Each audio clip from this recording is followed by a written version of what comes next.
Hello students, today's topic of our discussion is going to be Unit 1 of your syllabus, that is Introduction to Business Law.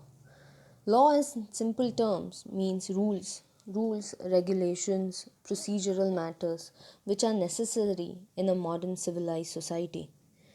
We as human beings live in a society in which we come in contact with people in different capacities. Maybe as a taxpayer with the government, or as customer with the seller, maybe as a landlord or as a tenant. These associations are inevitable, and thereby, to make sure that the human association is possible as a conducive welfare state, these rules, regulations, and laws are required. These rules are subject to changes to meet the practical needs of the changing society, and thereby laws are something which are necessary to govern the change in the society and govern the mankind. The word law in itself has been defined by different scholars, by different people under different legislations as well.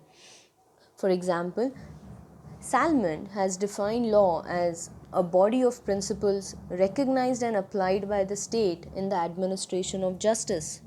Or Austin defines law as a rule of conduct imposed and enforced by the sovereign. Whereas Blackstone feels that law is most general and comprehensive sense signifies a rule of action and is applied indiscriminately to all kinds of actions, whether animate or inanimate, rational or irrational. When you talk about law in legal context, this word connotes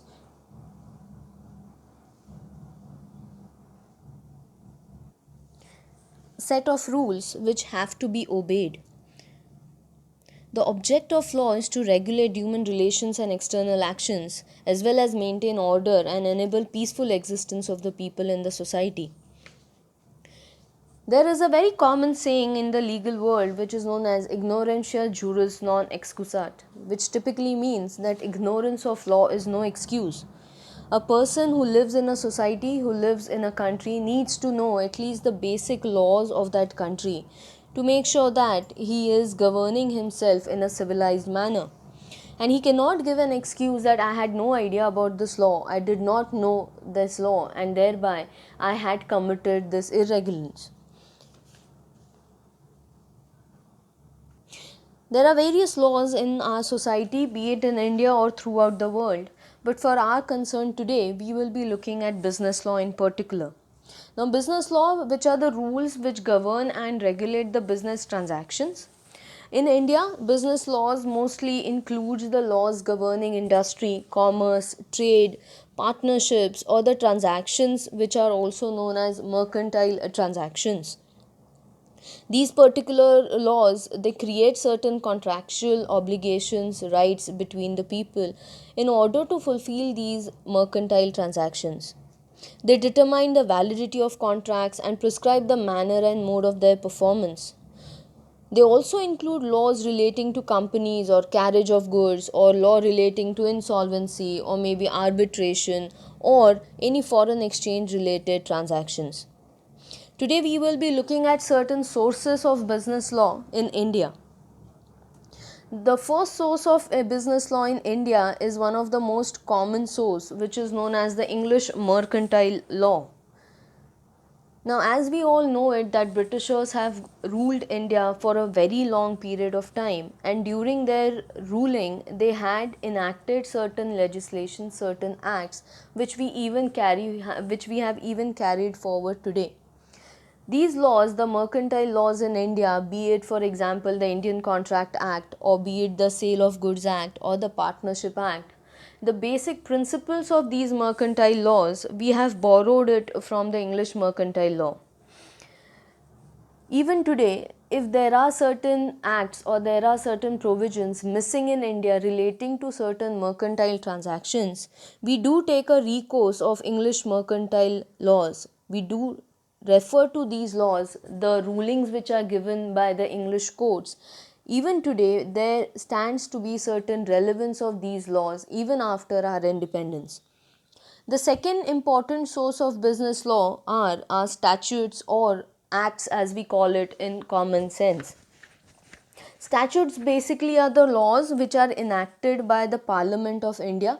As we all know it, Constitution of India is one of the primary and the foremost legislation in India which talks about how the entire country will be governed, under which there are three pillars under our Constitution of India, which is known as the Parliament, the Executive and the Judiciary.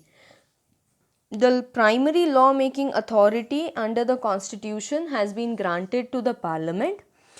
How the laws have to be executed, the authority has been given to the executive under the Constitution.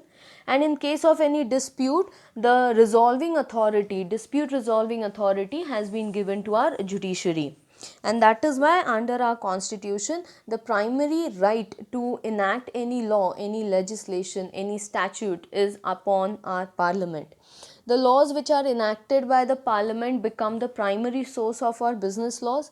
For example, the Indian Contract Act, the Partnership Act, the Companies Act, or any other law which has received the assent of both the Lok Sabha, the Rajya Sabha of the Parliament, and the President has given his approval, becomes the statute in India, which is enforceable by the law. The third important source of business law are the judicial decisions. Now, like I said, the dispute resolving authority has been given to our judiciary, which mostly comprises of all the courts in India. The foremost or the apex court in India is known as the Supreme Court of India, which is located at New Delhi. Below the Supreme Court comes all the high courts in all the states in India. Each state has got one high court, or under certain circumstances, two states combined together will have one high court. And below the high court are the subordinate courts in that particular respective state. For example, you have family court, you have labor court, you have company law related tribunal. All these are known as subordinate courts. There is something which is known as precedents, which are the court rulings which are binding on the subordinate, that are the lower courts. As per the rule in India under the Constitution of India, whatever rulings or whatever judgments are passed by the Supreme Court of India are applicable and binding upon all the lower courts in India, be it the high courts or be it any subordinate courts.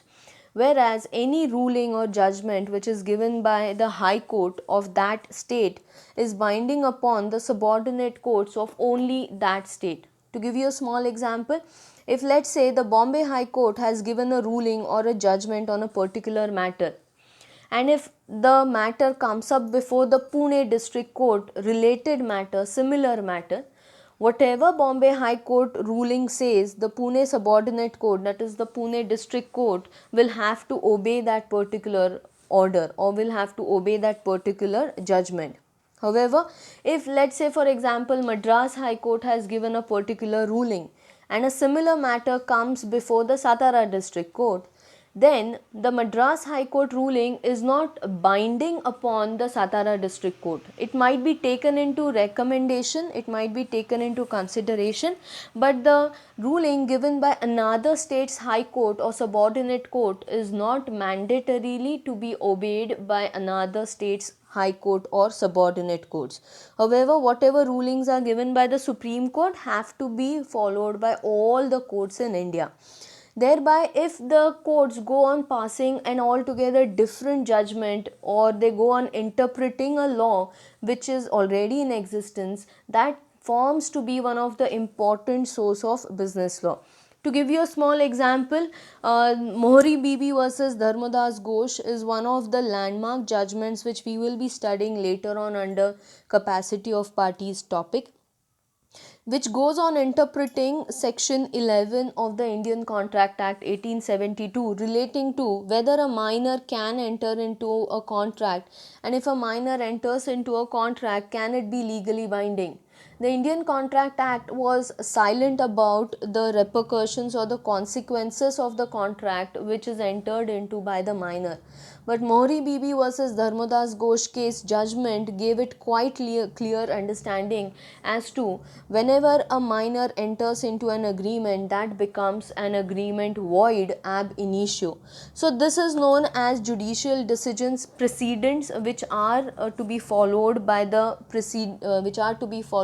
subsequent decisions. Now these judicial decisions, they also introduce certain principles of justice, equity and good conscience. Whenever there is certain lacuna in the law, wherever the law cannot be interpreted correctly, or there are dual interpretations which can be drawn from a single law, in such case the judiciary plays a vital role in interpreting that law and deciding once for and all as to what should be the situation for it. The last source of business law which we will be studying today is known as customs and usages. The word customs is something which we come across on day-to-day basis. Customs are typically the ancient practices which are followed by people in that community, in that particular area, or in that particular state from generations to generations altogether. From business law context, these are the business customs and usages which have been either codified by law, that means they have been transformed into a legislation, or they are followed by the people in that particular trade from time to time. To give you a small example, if you go on dealing in a wholesale market, generally the wholesale market dealings are done on credit basis. Credit basis means the cash is something which is generally not paid over the counter. They go on accumulating their credit, they go on accumulating their purchases for, let's say, 6 months or 1 financial year, and at the end of the year the payment is done. This is something which is a practice in wholesale market which is going on for generations altogether. Even though any law specifically does not mention it or make it mandatory that you should pay cash or you should make instant payment, these are the customs which are being followed in that respective trade, and these become one of the important source of business law in India as well. For a custom to be legal and to be enforceable, it must be ancient, it must be reasonable, it should be certain. That means there should not be dual practices going on for the same type. It should be definite, it should be consistent, and it should be also uniformly organized in the ordinary course of business. Likewise, usages are also forming to be one of the important source of business law. Usage basically is a practice or a method of dealing which is regularly observed in a specific trade. So the customs and usages, though may not be every time codified or in law, or may not be every time put down in a form of legislation, they are important because ultimately it is at the ground level that you face certain difficulties in trade or in businesses, and these customs help govern or smoothen the entire business process. So these are the 4 important sources of business laws. Next topic which we will deal today is branches of business laws. Now business laws per se does not have any particular written down branches, but to make our study more narrowed down, or to make our study more systematic, we can go on bifurcating certain laws under different categories. One of the most important category or branch of business law are your commercial laws. Now commercial laws basically are the laws which are concerned with business or mercantile transactions.